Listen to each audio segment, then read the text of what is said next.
জানো তো, এই পাবদা মাছটা দেখলেই সবার ফার্স্টে আমার রিয়াকশানটা রাগ উঠে যায়। তার কারণ এই মাছটা আমার না অতটা পছন্দ না।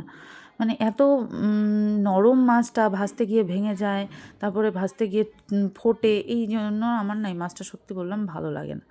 তো যাই হোক, নিয়ে আসছে, কী করা যাবে, রান্না তো করতেই হবে, যেহেতু এই বাড়ির সবাই পাবদা মাছ পছন্দ করে। আমি পছন্দ করি আর না করি।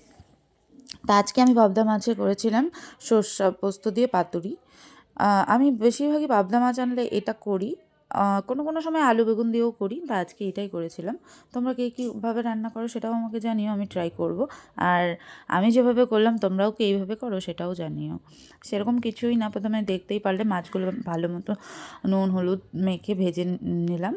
তারপরে আর কি তেলের মধ্যে কালো জিরে ফোড়ন দিয়ে সর্ষে পোস্ত, একটুখানি আদা, একটুখানি পেঁয়াজ, টমেটো, লঙ্কা একসঙ্গে আমি পেস্ট করে রেখেছিলাম।